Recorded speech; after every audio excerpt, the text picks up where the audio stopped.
Space Force, the next collaboration between Steve Carell and Greg Daniels, premieres on Netflix this Friday, but is it any good? Avatar 2 gets ready to continue production in New Zealand, and speaking of resurrecting old franchises, let's check in on the Labyrinth sequel and Indiana Jones 5. All that and more here on One Take Daily. Welcome to One Take Daily, where we talk about the latest TV and film news every Monday, Wednesday, and Friday. Before we get into all that, I'm Gil here with my tech guy / brother Alun. Yo. And quick reminder to subscribe and hit the bell icon if you haven't done so already. Alun, let's start with Space Force, the new Steve Carell show. It premieres this Friday. The premise of this show: Space Force is a workplace comedy series that centers on a group of people tasked with establishing the sixth branch of the United States Armed Forces, the United States Space Force. Carell's character, Mark Naird, is the general in charge of the effort, and the series follows his collaboration to get boots on the moon per the orders of the president. Well, like I said, this show comes out on Friday, and reviews have started to come in from critics who got to watch it early. And Alun, any guess on the reception? Lukewarm. I would say leaning more negative, actually. Rotten Tomatoes, this has a 46%, and on Metacritic, it has a 47%. Just to give you a baseline for comparison, Greg Daniels' most recent show that premiered on Amazon, Upload, that show on Rotten Tomatoes has an 86% versus this show's 46%. Upload has an 86%? Yeah, the thing is with Rotten Tomatoes, their whole TV rating system, there is something wrong with it. Everything skews either super positive or super negative. The number of shows on there that have 100%, things like World of Tomorrow, or whatever that show is called, that Arrow spinoff. I forget what it's called, but these shows have very high ratings, and I don't think they all deserve it. But getting into the details of it, I went through a bunch of the reviews out there, and just to get a general theme of what they're saying about the show, here are some of the review titles. And I enjoy these because a lot of these reviews are trying to find a good way to spin the title using a fun pun or something along those lines. So Alan Sepinwall from Rolling Stone, his review is titled, "Netflix Comedy Suffers Failure to Launch." Then over on Variety, they say, "The new Netflix comedy reaches for the moon, but falls way short of greatness." Then over on Slash Film, "Netflix comedy series shoots for the moon, but can't stay on trajectory." So a couple of those were going for a similar vibe. Anyway, digging into the details of what the critics are saying, Sepinwall over at the Rolling Stone, he basically said that the character in this show is pretty reminiscent of Michael Scott in season 1 of The Office. If you remember when the American remake of The Office first started, the first season was not received very well. And part of that is because Michael Scott was such a non-sympathetic character. He was a jerk and more frustrating than funny to watch. And they're saying the same thing about his character in Space Force. Apparently in the second half of the season, they pulled back on that a little bit, make him more sympathetic. So there is hope that perhaps a season 2 could be better. But overall, at least according to Sepinwall, the show had kind of tonal whiplash where sometimes it wants to be an outright spoof and other times it wants to be pretty genuine, and that just didn't work. Though Sepinwall and pretty much any of the critics I looked at praised the performances, including John Malkovich especially being a pretty funny character. And Rich in the chat says, "Upload is original and good. Space Force sounds like The Office on a new set." At least according to the premise, I would agree with you. Upload is definitely a more original premise, and it has a little bit of a new concept. And Space Force, yeah, the pitch to the network, I imagine, was basically, hey, remember how much everyone loved The Office? Let's do that in space. Caroline over at Variety says that the show swings wildly between the idea of Space Force being ridiculous to sometimes trying to be inspiring. She said the show has an identity crisis. So very similar themes to what Sepinwall was saying over at Variety. Charlie Chalk in the chat says, "I'm unsure what to expect from Space Force. I'll give it a go, but I'm not getting my hopes up." That is probably the right attitude to go into this show with, at least based on all the reviews we're reading here. Now, to look for what people are saying on the more positive side, I looked at the Collider interview, and the interesting thing is that the positive interviews seem to have a lot of the same issues with the show that the more negative reviews had. So my big takeaway is that it's a pretty uneven first season, which is not unusual for shows. They're still sort of feeling things out, figuring things out. So probably go into the show with an open mind and see if the positive qualities are good enough for you to look past the negative qualities. And meanwhile, Alon, what about you? Are you going to check out season 1, or are you going to sit on the sidelines and see if they find their footing for season 2? I wasn't planning on it. Let me see if I can convince you. Let's look at the Collider article. Okay. Here's a quote. There are characters that work better than others, and it takes a few episodes for the series to find the right tone. Satire ain't easy. But by the end of the 10-episode first season run, I found myself endeared to this disparate ensemble and deeply invested in what happens next. So, a Greg Daniels show. Basically saying that Greg Daniels seems to follow this pattern of a first season where they're really figuring things out. They have to tweak the characters, and they seem to lock into place like they did with Parks and Rec, like they did with The Office, and like hopefully they will with Upload. Maybe season 2 will be great. He goes on to talk about the obvious political references. So, of course, Space Force announced by Donald Trump. No coincidence that this show is about all of that. And according to the Collider article, the political references are pretty heavy early on. They're pretty over the top and obvious. But as it goes along, the show tends to focus more on the characters, less on the satire. And it sounds like that is a good thing for the show. The political references are pretty over the top and more distracting than funny. The Collider article said that, and a few of the other critics I read said the same thing.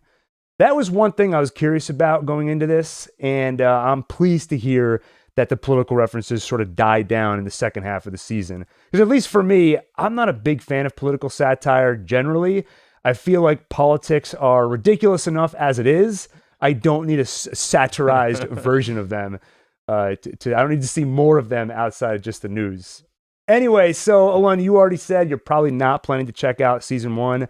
I'm probably in the same boat.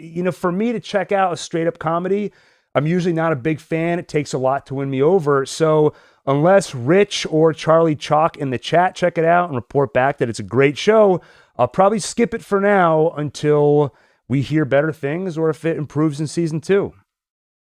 Anyway, moving on from that, let's talk about Edgar Wright. Alon, you and I are big fans of this filmmaker. He is, of course, the director of Baby Driver, the director of Shaun of the Dead.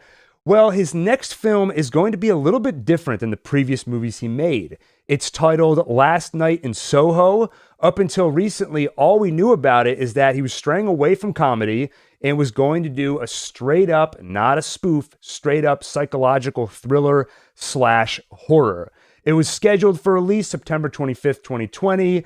No surprise to anyone, he just tweeted today that it's going to be delayed. Here's Edgar Wright's tweet, haunted by someone else's past, but we'll see you in the future. It's true, Last Night in Soho is not quite finished yet due to COVID-19, but I'm excited for you all to experience it at a big screen near you on April 23rd, 2021. So there's our new release date, April 2021. This is one of those movies I keep forgetting about. If I remembered it was coming out this year, I would say it would be one of my top 5 most anticipated films. Shaun of the Dead, one of my top 10 favorite movies of all time, so I'm always looking forward to what Edgar Wright is going to do next. But Alon, if you wanted to get even more hyped for an Edgar Wright film, yes, what is your favorite sci-fi concept? Think about your other most anticipated film of this year. Time travel? Time travel, that's right. So in an Empire interview last year, Edgar Wright opened up a little bit on the plot for this movie. He said that the main character, Eloise, is obsessed with 60s London. And then Edgar Wright goes on to say, there's something I have in common with the lead character, and that I'm afflicted with nostalgia for a decade I didn't live in. You think about 60s London, what would it be like? Imagine if you knew everything you knew now and went back. I'm taking a premise whereby you have a character who, in a sort of abstract way, gets to travel in time, and the reality of the decade is maybe not what she imagines. It has an element of be careful what you wish for. So, like I said, you gotta love the time travel element, but the way he says an abstract way, I'm thinking this probably isn't conventional time travel. Maybe she goes into a world that's like 60s London, or it's a Wonderful Life type of situation where you're being shown a glimpse into another reality, but you're not actually time traveling. But knowing Edgar Wright, I'm sure whatever the explanation is, it's going to be very well thought out and it's going to be awesome. Funny enough, the way he talks about be careful what you wish for, talks about nostalgia for another decade, I ironically have that same nostalgia when you talk about Edgar Wright. As awesome as it is to see him stray away from horror comedy, anytime I hear Edgar Wright's name, part of me wants to see him go back to the Simon Pegg, Nick Frost well, but I'm assuming just like Eloise's character will learn, you don't always want to go back, right? We got Hot Fuzz, we got The World's End. Maybe we don't need to revisit the Cornetto trilogy, but I always want to. I really hope we see another Simon Pegg, Nick Frost collaboration with Edgar Wright sometime in the near future. But anyway, overall, I think this is going to be an awesome movie. I'm in the bag for anything Edgar Wright does. And hey, if Tenet gets delayed till 2021, we'll have 2 awesome time travel movies next year. Any other thoughts, Alon, on Edgar Wright, Last Night in Soho? Or do you just echo my thoughts that this movie is probably going to be awesome? I echo your thoughts mostly. With the old Simon Pegg and Nick Frost movies, I think you were more into Hot Fuzz and The World's End than I was. I still enjoyed them. Right. But I enjoyed Shaun of the Dead way more than those two. Yeah, I mean, I enjoyed them more than you did. I still agree, though. For me, Shaun of the Dead's up here. And then probably Hot Fuzz is many steps down. Yeah. And then below that is The World's End. But still, to me, all of them are great movies. Shaun of the Dead has that unfair nostalgia factor where I saw it at that time in my life where I was just getting into zombie movies, was just getting into horror. I was just discovering how incredible movies could actually be. So it's so tied into all that. Rich said Baby Driver was great, awesome sound design. That's right. That's a movie I haven't revisited since I saw it in theaters, but I was blown away by that movie. I remember the scene with him dancing, that opening sequence. Such a great scene. Like Rich said, awesome sound design. So we need to do a Baby Driver rewatch soon, I think. I'm down. All right. Well, actually, speaking of Baby Driver, it is worth mentioning that Baby Driver 2 is something that is still in development, at least as of about a year ago. And at the time, Edgar Wright said he was hoping, I think, early 2021 to be filming that. So hopefully soon we hear more about a Baby Driver 2. That's awesome. Yeah. I had no clue. I did not think there would ever be a sequel to that movie. Yeah, there were rumblings about a sequel, and I thought, okay, fine, there'll be a sequel, but I'm sure Edgar Wright's not going to be involved. And then he said he's writing the script. In fact, it's already written, and it will be his first sequel, but I'm excited to see it. Speaking of sequels, let's talk about Labyrinth, the 1989 musical fantasy directed by Jim Henson, produced by George Lucas, starring David Bowie, a young Jennifer Connelly, and a bunch of puppets. It's finally getting a sequel. So sequel talks ramped up back in 2017. At the time, it was going to be written by Nicole Perlman. She co-wrote Guardians of the Galaxy, Detective Pikachu, Captain Marvel, and it was going to be directed by Fede Alvarez, who's probably best known for the Evil Dead reboot. Last month, Alvarez said that he stepped down as director, so it seemed like maybe things were slowing down with the sequel until today. Deadline reported that Scott Derrickson is stepping in to direct this movie. You'll know Scott Derrickson as the director of Doctor Strange. He recently left Doctor Strange 2. We wondered, what's it going to do instead? Taking a different sequel, Labyrinth 2. It's going to be written by Maggie Levin, who's another writer that's not very well known. She recently wrote Miss 2059, a sci-fi show that I had a hard time actually figuring out where this show originally aired. I know it's streaming on Amazon. I believe it premiered as a streaming show originally. Wherever it originally started, though, it's available on Amazon now. She also wrote an episode of Into the Dark, the horror anthology show on Netflix. So first reaction I had to seeing all this is I thought it was so weird that none of the articles are mentioning the prequel series that Netflix did. Then I remembered I'm thinking of Dark Crystal, the other collaboration between Brian Froud and Jim Henson. So Labyrinth has not had any sort of a sequel or prequel, at least not in film form.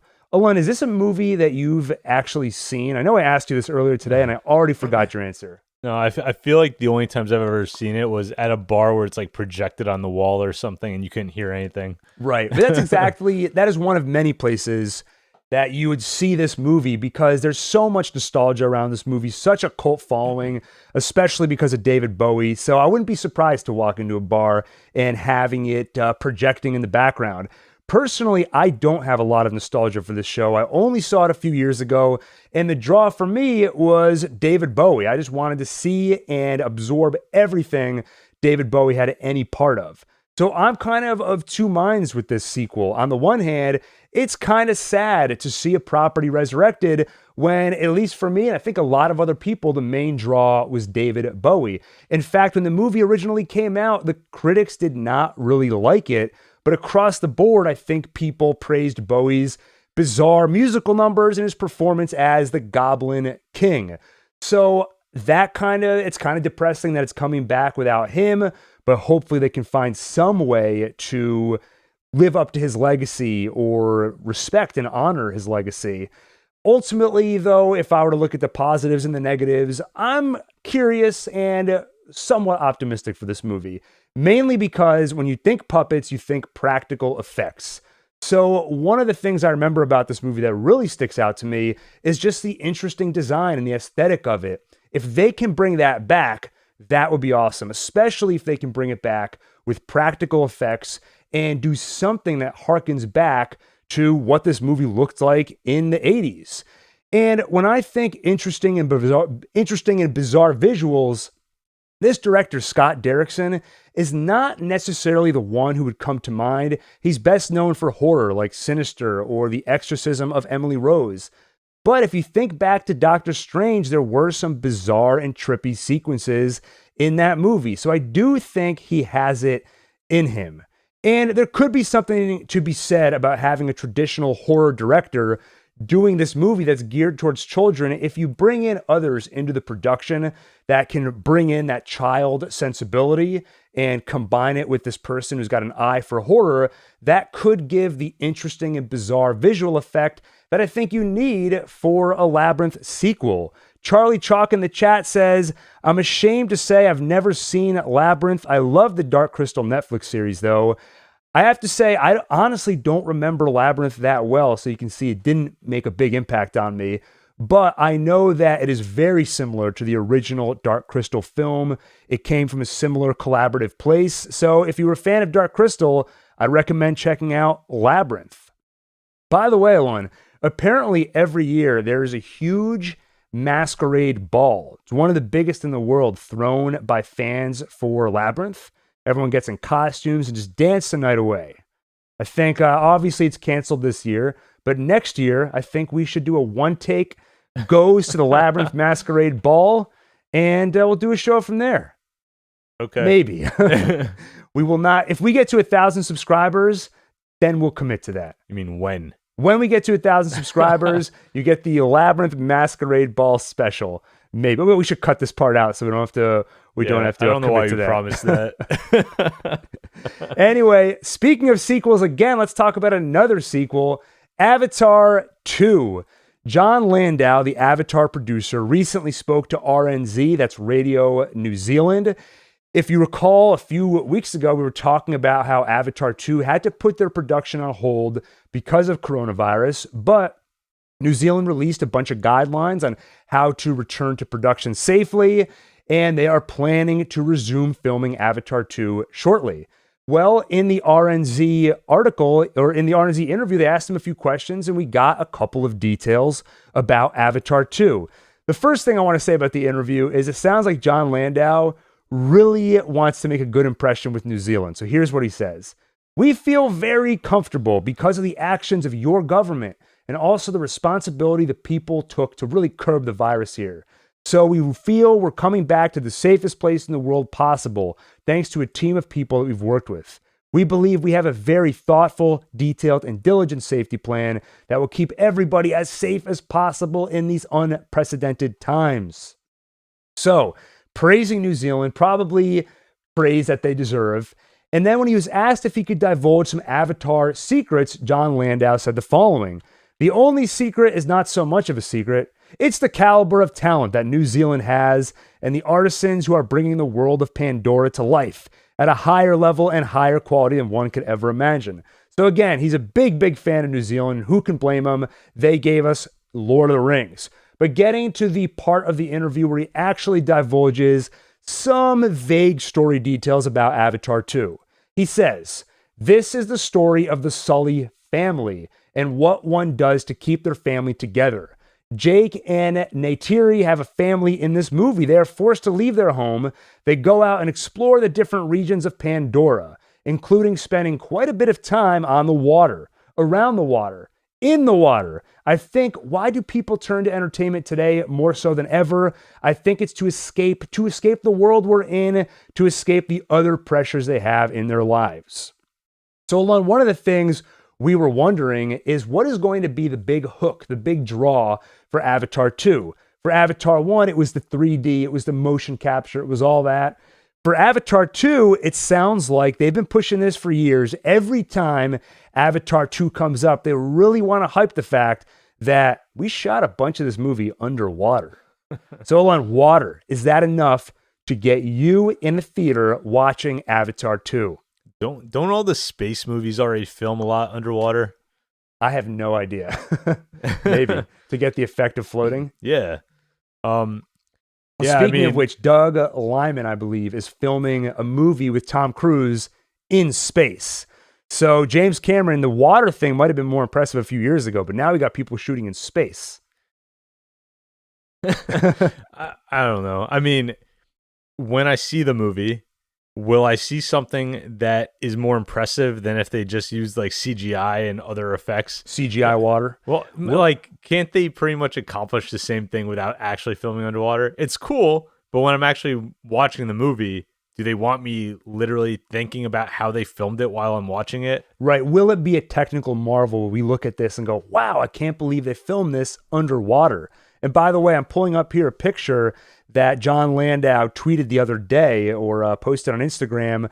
Our Avatar sets are ready and we couldn't be more excited. So we've got a picture here of the Matador, a high-speed forward command vessel, and the Picador jet boat. So there's a little glimpse at what you're going to see in this movie. He goes on in the interview to say, "I think with Avatar, we have an opportunity to allow people to escape to an incredible world with incredible characters that they will follow in much the same way as Peter Jackson was able to do with Lord of the Rings." So that's what we're looking forward to doing. That's the part of the interview that gets me excited, the Lord of the Rings comparison. Now, no part of me thinks that Avatar 2 is going to equal any of the Lord of the Rings movies in quality, but I think in the world building department, maybe they can. As much as Avatar is not a movie I revisit or think about that much, I remember Pandora being awesome, and that's the part that most sticks in my mind. So I am excited to see how James Cameron evolves the world of Pandora, especially with all the advances in technology that we've had since then. And I just, in general, have not felt transported to an epic alternative fantasy world like I did with Lord of the Rings. I haven't felt that in a long time. I was hoping Star Wars would do it for me, but for some reason it didn't. Maybe Avatar 2 can accomplish that. We'll find out, hopefully, in a year or so when this movie actually releases. Alon, any other thoughts on Avatar 2, 3, 4, or 5? I mean, I'm definitely interested in seeing the world building aspect of this. I think the story in the first one didn't really blow my mind. So right. It's more about the world. The world of Pandora, and I'm assuming whatever happens, it's going to look incredible. So we talked about Labyrinth 2, we talked about Avatar 2. Let's move on to another sequel. Let's talk about Indiana Jones 5, another one of these movies where I have to keep reminding myself, I can't believe this movie's actually getting made, especially considering Harrison Ford is almost 80 now. Anyway, it is currently scheduled for a July 29th, 2022 release. It was originally scheduled for next year and got pushed about a year. If you recall, Steven Spielberg recently stepped down as director, and James Mangold, who recently came out with Logan and Ford versus Ferrari, will be directing this film. So in a recent interview with comicbook.com, he refused to comment at all on Indiana Jones 5 specifically, but he did speak broadly to his general approach when he's making a film for a big franchise. So here's what he said. Like in all my work, I'm always trying to find an emotional center to operate from. I think the most important thing is in an age when franchises have become a commodity, that serving the same thing again, at least for me, in the dances I've had with any franchises, serving the same thing again the same way usually just produces a longing for the first time you ate it. Meaning it makes an audience wish that they just had the first one over again. So you have to push something to someplace new while also remembering the core reasons why everyone was gathered. And to use Logan as an example of that when you're dealing in a world of a very pressured franchise, he basically goes on to say how when he made Logan, he kind of pushed the movie in a new direction, but stuck to the core ideas behind that franchise. Wolverine and Xavier's sense of duty and the uniqueness of those characters being outcasts and oddities. So with Mangold helming Indiana Jones 5, I actually have more hope for this movie than I did when Spielberg was in charge. What he did with Indiana Jones 4, to me, felt like exactly what Mangold is warning against. You don't try and recapture the magic that you had 20, 30 years ago. It's so tied into nostalgia that when you see the movie, you just want to go back to how it was back then, and it's just impossible. Now, Kingdom of the Crystal Skull had its own host of problems, but I think that was one of the biggest ones, was just trying to recapture that magic.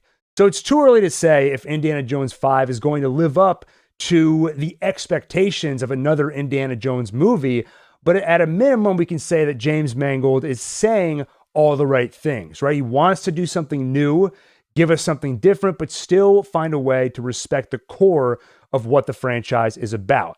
And I would say, Alon, tell me if you agree or disagree, I'd say he pulled it off with Logan. Absolutely. One of my favorite X-Men movies, actually easily I can say it's my favorite X-Men movie, but it looks very different from all of the other X-Men films while still sticking to those core values. Yeah, I think one thing that might help is, similar to Logan, take the next Indiana Jones in its logical direction. Harrison Ford / Indiana Jones is an old man. You can't try to make him act how he did in the old days, like right. In Crystal Skull. Yeah. Where you get the effect, it's the Robert De Niro effect in The Irishman, where he's a younger character, and then there's that one scene where he's beating the guy up, and he really shows his age. He's all stiff and everything. We don't want that for Indiana Jones 5. Yeah, show us the next chapter of Indiana Jones's life, not just another adventure. Well, speaking of the next chapter in his life, because there are so few plot details available for Indiana Jones 5, one of my favorite things to do on this show is pitch my own movies.